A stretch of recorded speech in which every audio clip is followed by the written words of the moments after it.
y'all. Hey, happy Monday to you. Happy Monday. How y'all doing? Y'all, I'm up in this kitchen. What time is it? It's 10:47. I took a shower. I kind of goofed off this morning. I tell y'all, I'm making some deviled eggs right now. My daughter works downtown now, right? So she you know, I told y'all she thought 8:30 was early one time. She got down there and parking was rough. And I used to work downtown. And depends on what time of the year it is. Down there by that river, honey, it's that wind be whooping you. And you park too far away and have to walk up to your job. It's no joke. So they only have a limited amount of parking. And I have like, I just had 4, just me and her. So I just had 4 boiled eggs. Y'all know, I don't care what it is. Okay, how many times you boil eggs? I boil several because I got some more just for snacks this week. But I don't care how many times you boil eggs. It's always one that wants to clown. So one burst. And then when you go to peeling them, they don't all ever come out, you know, all ever come out right. So I'm just mashing up the boiled yolks now. How y'all make y'all boiled eggs? I mean your deviled eggs. I don't put nothing in them, too much of nothing. Oh, I know what I gotta get. Let me go get the pickle relish. I'm finding out that I used to could do Miracle Whip, but I made some chicken salad the other day with Miracle Whip, which I knew not to anyway, but it was just too sweet for me. And sweet relish, I couldn't hardly stomach it, y'all. So, yeah. I put, some people don't even put relish in theirs, but I like relish in mine. I've seen several recipes. I'm not talking about like the fancy, like with chicken salad or some type of salad. I'm just talking about plain old deviled eggs. I did see a girl make some and she put some avocado in it. And I wondered how, you know, that would taste, but I'm not willing. And that's how I find I kind of mix mine up, y'all. Willing to be experimenting today. Yeah. So in that, I'll put some, like maybe a little bit more of sweet relish. I just put a drop of mustard in there because that does cut the sweet. And I'm using mayonnaise. Put 1 tablespoon in there. And a little seasoned salt. Don't go overboard on this because you don't want your stuff too salty, you know. And I put a little bit smoked paprika in it, but I'm also going to garnish it with it.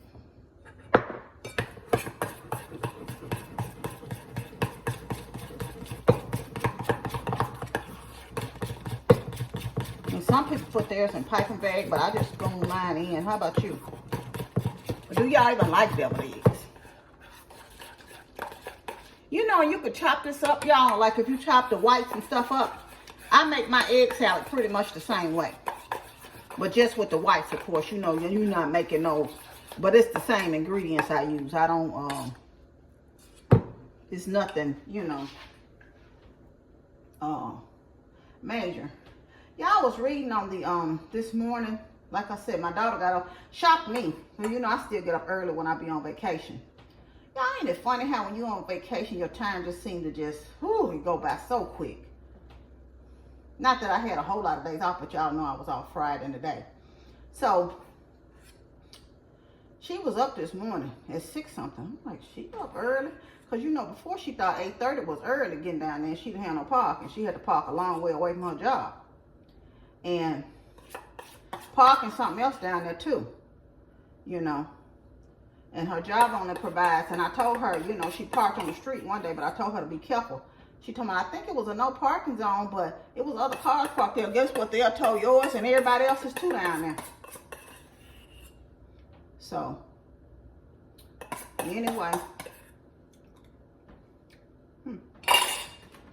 Look, I'm tasting it after the fact.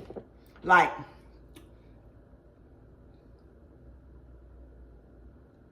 If it's bad, then what I'm gonna do? I done already put stuff in here. So that's my little deviled eggs, y'all, for later on. That's how they turned out. I'm gonna let them sit. Now I put the lid on. I got my greens out of the freezer.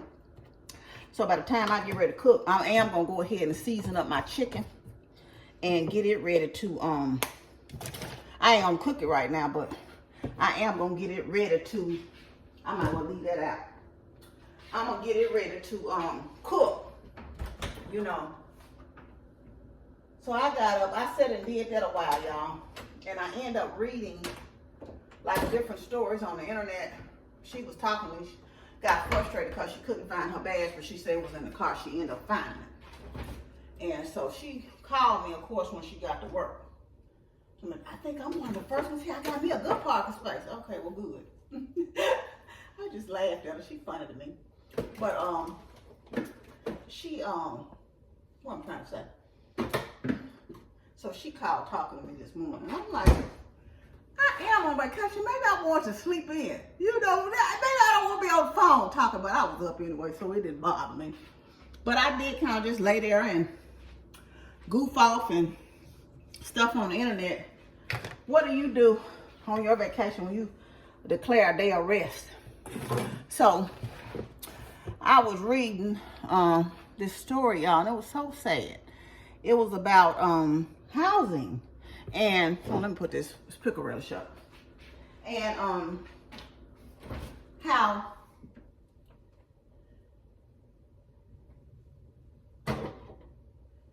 sometimes I'll be saying, where do I be getting this stuff at? I just slapped this up here for one thing. This mayonnaise not up here. It wasn't in the refrigerator. I'll figure something out in a little bit. But let me go sit down, y'all. My knee hurting. I'll sit down here at the table and talk to y'all. I was listening right to the story and read the story about how this woman apparently had a hairdresser business prior to the pandemic, right? And so due to the pandemic, she had to kind of stop taking clients and close her business down or whatever, so she lost out. Well, apparently she moved and she got a Section 8 voucher, and she said, oh, I was relieved. I thought I had hit the lottery. So people were so critical in the comments, and she said clearly during the interview, she was living with a friend. They were sleeping on air mattresses. I think she said she had 3 kids and 2 grandchildren. So you don't know the situation behind it. So people were so judgmental, talking about how the outside looked of the house and whatever. And I'm like, these people who have never been through anything. And I get it, you know, as a landlord, you want to keep up your property. But these people didn't have property, you know, and they said if they did, they would dare rent to it. But you don't know how that woman lived. She was living with a friend. So it's just sad that people are facing housing situations. And I was thinking about that, you know, how Hispanic community especially, they kind of all get together and stay together in one house, and they do whatever they got to do until they can all come up and do better and save and send money back to wherever, to their families in Mexico or wherever they may be, Honduras or whatever, you know. I used to date a guy that was from Honduras. That's why I mentioned Honduras, and I know that was one of the things he did was send money, you know, to his family. And so it's amazing to me how, you know, people don't know the struggle people in, but I just look at people that's even working. And the first thing they want to say is get a job. A lot of these people are working poor, I'm working and struggling. You know, I don't know why people assume that people don't work when they get assistance. Everybody is not that typical, whatever, quote unquote, a section of the population that don't do anything. It may be the majority, it may be. But several people do work and get assistance, get WIC, get stamps, because they're not making enough.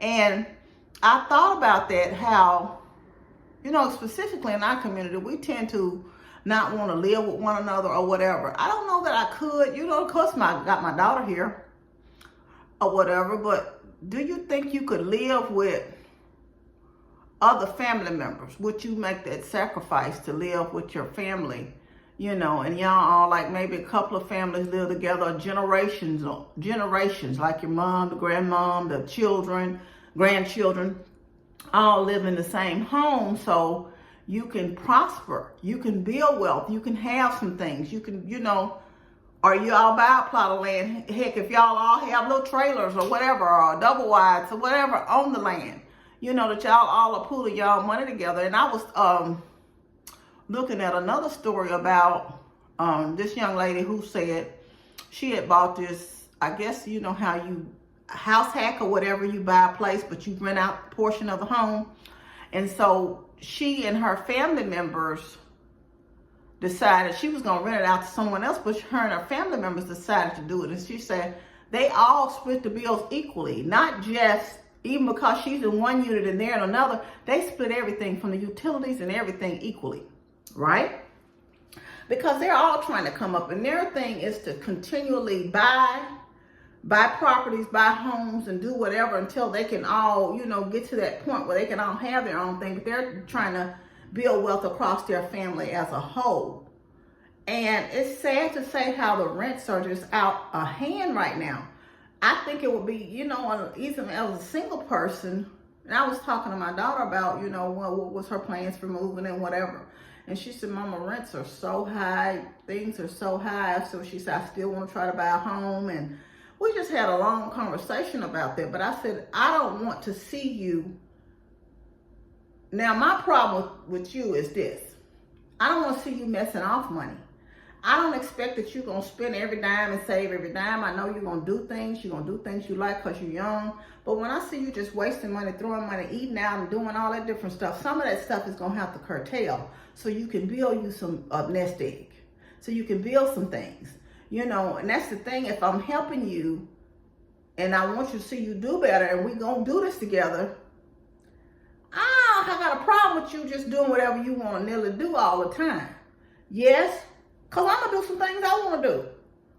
I'm going to definitely do some things I want to do if I'm in a position, you know, where you can't just live your life working and saving. No. But you have to have a healthy balance where I'm not saying you just screw to the other end where you just doing whatever, messing off every dime you get. And then I'm saying, well, what you got to say? Nothing. You know, we want to see that, okay, you're paying down your credits, you're paying down your debts, you're building your credits, you're doing this, you're doing that. You know, and I think that that's what people are really working towards, having something, not just you going out buying everything you want. I'm looking at you got new jewelry on. You know, I know if you said, if your family, you looking at your cousin like, dude, you supposed to be saving money. You know, every time I turn, every weekend you going out, you buying this. And I said, what you got to say?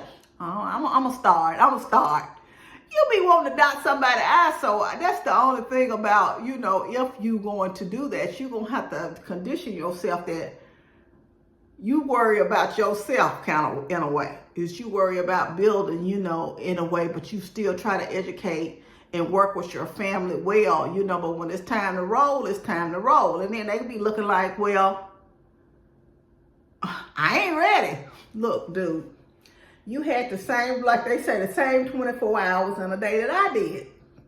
So, yeah, I don't know, y'all. It's just, I think it's going to rents, how high the rents are. And some of these, like I said, I don't know if these landlords are making up for the pandemic situation and them having to be forced to keep people in the housing. And, you know, everybody's not rich in the corporation and own apartment complex. Some people just had one rental property that maybe for some other reasons, you know, they managed to save and get it, and they was looking at that as something. You know, people always assume that every landlord is rich, and that's not the case. Some of them are still paying mortgages on. I know somebody for a fact that's struggling right now to pay high rent, and they still got a home they're paying a mortgage on. Yes, they're renting, they have good renters, but they're still struggling. So you have to kind of, you know, they relocated to another state. So you have to kind of look at the whole picture of things and stop judging people based on their income status and what they should be working. The woman clearly said that. And then, yeah, even if she go get a job, she probably is not going to make the money she was making, you know, doing hair. Because I think those hairstylists make quite a bit of money. But if you have a business of your own, I guess you could go to another shop. But you have to realize, just like anything else, those shops are just now getting back going. My daughter gets her hair braided with this lady in Atlanta, and yes, fortunately, she was able to do some things in her house, but she had a little setup in her basement, you know, when the pandemic hit, but she just went back into her shop. So, you know, you have to think about a whole gamut of things. And someone was saying in the comments, now I don't know this to be true because I don't consider that housing discrimination. If you as a landlord say, no, I need you to make 3 times the rent, which is kind of unrealistic if you ask me, for a lot of people. But I need you to make 3 times the rent. You can't force people to take Section 8 vouchers. And somebody said that's housing discrimination.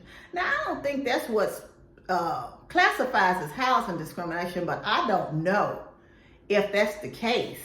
You know, if, you know, that's necessarily classified as housing discrimination when you say as a landlord. I mean, should that be your option that you want to work with a government agency? Because I think their rules are very stringent. I don't know. But shouldn't that be your choice if you want to fool with the government, working with them, the form of payment that you accept? And, you know, and then you still got to look at the fact that you may want them to have a such and such credit score. You may want them to have this or some credit established. And in a lot of instances, people on lower income don't have any of that. So I don't know if you could pretty much classify that as housing discrimination, but of course, that's just me talking. I don't know the rules and regulations. Someone was saying in Georgia where they had the people in lower income homes, and I guess maybe they give them Section 8 vouchers after that, but they gave them in some particular county. I can't remember if it was Gwinnett. I don't remember what county it was. Well, it was in Georgia. And basically, they forced over 500 tenants out to find new places. So say they give them Section 8 vouchers, right? These tenants, they gave them 60 days to vacate, which I think is the common law. I think that's the law. You have to give so many times a notice to vacate. So, and they say that, you know, a lot of these places are gentrification and stuff, so they may tear that stuff down and you're not going to have another affordable housing in that section if you gentrify an area. So what happens then to those people that go somewhere and they can't get anywhere to stay with their vouchers in the 60-day time period if it's not a fact 60 landlords willing to accept? And I think some Section 8 rules, from what I understand, is you can either accept it. My cousin had a property once upon a time, and I know this for a fact. She was renting, and the person still had to pay some portion of rent. And that was in Georgia. She was renting out, and I don't think she has those properties anymore. Well, she had one, and I don't think she sold it. But I think either you get one that covers it all or one that person has to pay. So what determines which program you're in? Anyway, that's enough of that, y'all. I was just chit-chatting with y'all and want to come and wish y'all a happy Monday. Hope your week started out great. I'm going to come around here. I'm going to go in here and season that chicken, and I'm going to take got that bag on the counter with them boiled eggshells, and I'm going to take that out to the trash can, and I'm going to pot around here in this house. And I need to go to Piggly Wiggly, y'all. I said I was getting off here, didn't I? I need to go to Piggly Wiggly because I bought those eggs. I need about 3 items from the store. But my problem with going to the store, let me tell you what my problem is. Every time I go to the store, y'all, I end up picking up more than what I go in there for. Y'all was wearing 3 and 4X clothes, right? I have not lost another pound. I have been stuck for well over a month at 277. Just stuck. So I'm going to try to change up my eating over the next month or so and see what I can do. Because I would likely to be at by the time a year is up, my year. Now this is a goal I set to myself. I try to set these goals. I want to at least be the lost 75 pounds at the year's mark, which is in June. But man, that year has gone by quickly. I can't believe I've been in here 6 months and my daughter told me last night that my refrigerator, the filter it said reorder filter. It wasn't, but I know it's supposed to be changed in 6 months. So it just say reorder. So I guess the refrigerator will tell you when to change it. So I went to Lowe's and thought I was going to use my gift card to order it that I had. But of course, I have a charge account at Lowe's too, but I had a $50 gift card. I was going to use it, but they didn't have the model that I needed. So I ended up going to Frigidaire.com and ordering it. And y'all, we were like two goofballs up in there. And the guy had showed me how to do it. I was up there just tapping lightly, trying to get the filter out so I could see what the model number was.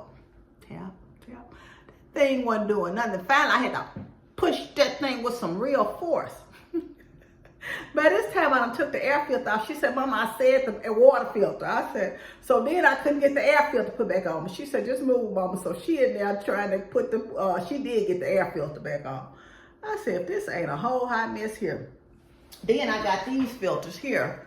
I need to go back there and put it in my furnace and change. They've been sitting there for a week, y'all. This is ridiculous. Now I ordered them. They came. I said, ooh, I'm gonna change it. I ain't changed it yet, but I am gonna do that today. I think. You would think I would get up, but like I said, I'm gonna go in there and do that and season up that chicken and stuff. I was gonna tell y'all something else, but completely forgot what it was. But anyway, I'm gonna get off here. I hope y'all have a great, blessed, and happy Monday. I want you to know you're loved. I love you. Oh, y'all, do y'all prefer y'all deviled eggs in the refrigerator, or do you just kind of like them room temp or whatever? Now, I'll eat those room temp, but I like boiled eggs room temp, but I like my deviled eggs cold. I like my potato salad cold. A lot of people like it warm. But anyway, y'all let me know. I hope y'all have a wonderful, blessed, and prosperous week. I want you to know you're loved. I love you, but God truly loves you the most. Remember to always be kind to yourself and others.